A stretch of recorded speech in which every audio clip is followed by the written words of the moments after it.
Boa noite, amigos telespectadores da Rede Opinião de TV. Estamos dando início a mais um programa Direito em Foco. E eu trago como convidado dessa noite Dr. Adão Bacarin, que é auditor fiscal do trabalho, atuando em Araras há mais de 27 anos, aliás, não só em Araras, e também em toda a nossa região. Dr. Adão, é uma satisfação tê-lo aqui conosco. Boa noite. Boa noite, Dr. Maurício. É um prazer imenso estar aqui novamente, dirigindo algumas palavras à população ararense e também à região toda na qual o seu programa é veiculado e com aceitação muito grande. Dr. Adão é um expert como auditor do trabalho nas relações capital-trabalho e ele é quem faz também, dentre outras atribuições, a fiscalização da sistemática de registro de empregados, de regularidade da relação entre empresas, empregadores e empregados. Como é que tem sido a fiscalização na nossa região? Quais são os índices de desacatamento às regras, ao ordenamento jurídico vigente, a CLT? Que tipo de orientação o Ministério do Trabalho tem feito para empregadores e para empregados nesse sentido da formalização do contrato de trabalho?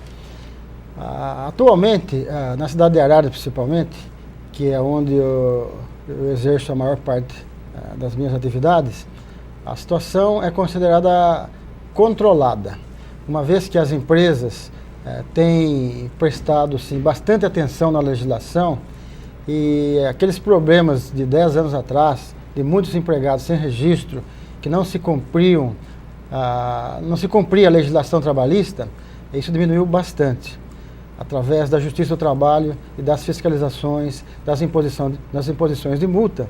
As empresas, com toda certeza, se conscientizaram que não compensa mais não cumprir legislação. Porque aquele que não cumpre legislação, ele sempre acaba sendo punido de uma forma ou de outra, ou através de uma ação trabalhista, ou através de uma ação da fiscalização com imposição de multas. Como é que funciona essa questão da fiscalização propriamente dita? Ela advém de uma denúncia, ela advém de um sorteio aleatório por parte de vocês, auditores? Como funciona isso, doutor Adão? A partir de janeiro de 2010, a fiscalização ela foi feita por setores. Então, a região de Campinas, a qual nós pertencemos, ela foi dividida. A fiscalização foi dividida por setor, por exemplo, metalúrgicos, alimentação, serviços, enfim, são os vários setores. Áreas. E os auditores fiscais têm sido treinados nessa especialização, para que eles possam apresentar um trabalho com uma qualidade melhor e que a fiscalização também tenha uma eficácia melhor. Os processos surgem por denúncias que são feitas por pessoas particulares, por entidades sindicais e também pelo Ministério Público do Trabalho. Nós pertencemos aqui à 15ª região do Ministério do Trabalho de Campinas. Ao TRT de Campinas, né? A área, com exceção da capital e Baixada Santista, todo o interior de São Paulo é abrangido por essa área. É o TRT Campinas. Embora o Ministério do Trabalho pertença ao Ministério da Justiça, aliás, o Ministério Público do Trabalho pertence ao Ministério da Justiça, né? Que muita gente confunde o Ministério Público do Trabalho... Com o Poder Judiciário do Trabalho. Exatamente, né? Não tem nada a ver. Então ele pertence ao Ministério da Justiça, o Ministério do Trabalho pertence ao Ministério do Trabalho e Emprego. Tá? Efetivamente, quando existe a fiscalização numa empresa, um primeiro momento, a impressão que o empresário tem é que vai haver uma caça às bruxas, uma crucificação do empresário. Não é bem assim, doutor Adão. Como é que funciona? Existe, eventualmente, na constatação de uma irregularidade, existe todo o direito à ampla defesa, prazo para apresentação de documentos ou até de regularização, para só então, caso não se supra essas necessidades, se impõe uma multa. Como é que funciona isso? E até da multa pode se recorrer, né? Perfeitamente. Tem que prevalecer bom senso. Existem empregadores que oferecem condições favoráveis à fiscalização, eles apresentam documentos, colaboram, né, apresentam documentos, enfim, eles não colocam nenhuma restrição ao trabalho fiscalizatório. Mas, por outro lado, existem alguns empregadores que nem os documentos solicitados não apresentam. Então, é comum a gente oferecer um determinado prazo, e dentro desse prazo, quando não há uma reciprocidade por parte dos empregadores, a fiscalização acaba impondo as multas. E muitas vezes essas multas são impostas 2 ou 3 vezes por reincidência, dada a resistência do empregador em não apresentar documentos que são necessários, né, para que se faça uma verificação das regularidades e irregularidades da empresa. Mas de uma maneira geral nós usamos o bom senso E sempre que existe essa possibilidade de se conceder um prazo, esse prazo é concedido, porque o que a fiscalização mais deseja é que a situação seja regularizada, né? E não se aplicar multas de milhões e milhões de reais, como nós já aplicamos, e a situação não foi resolvida. Então, todo o trabalho é inócuo. E mesmo aplicando-se multas, eventualmente essas multas poderão ser claro. A ampla defesa e o contraditório, elas prevalecem Não, sempre. perfeitamente. Até eu fiscalizei uma empresa fora da nossa região, faz uns 15 dias, e eu encontrei assim, um representante do empregador muito agressivo. E, não, você pode fazer as multas que você quiser, porque eu vou derrubá-las, eu tenho um parente na justiça, eu tenho um parente na Procuradoria do Trabalho. E tudo bem, eu gostaria muito que você fizesse isso. Até eu fico contente, porque nunca derrubaram o auto que eu fiz. Mas um dia terá o primeiro. E eu, com toda certeza, aprenderei com a sua pessoa, né? Para saber quais são as técnicas que você usa, onde é que eu falhou desconheço. na autuação. Exatamente, que ninguém é perfeito, né? Nossa, mas ainda existe essa questão do sou parente de quem, sou amigo, não sei de quem. Isso é triste, existe. Culturalmente é muito existe, tá? Apesar de que eu duvido que haja alguma influência desses profissionais que ele citou em relação ao trâmite de um processo, né?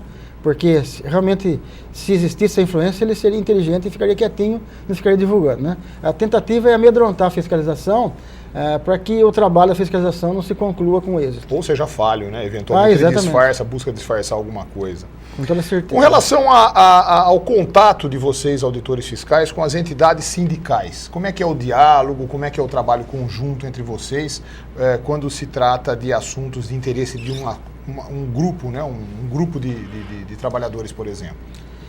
Olha, quando eu comecei a trabalhar em Araras, eu fazia 50, 60 homologações por dia, todos os dias. Então era comum começar o trabalho às 8 horas e terminar 21h30, 22 horas.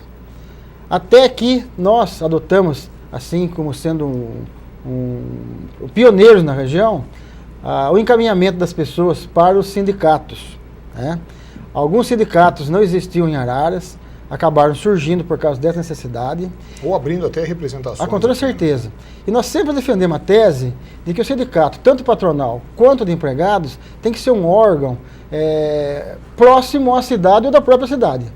Porque daí ele conhece muito bem a situação de cada trabalhador e de cada empresa da cidade. E hoje, felizmente, nós temos contado com uma parceria muito grande de todos os sindicatos daqui, de Araras e região, que eles executam com muita competência as homologações dos empregados que pedem demissão ou que são dispensados com mais de um ano de serviço.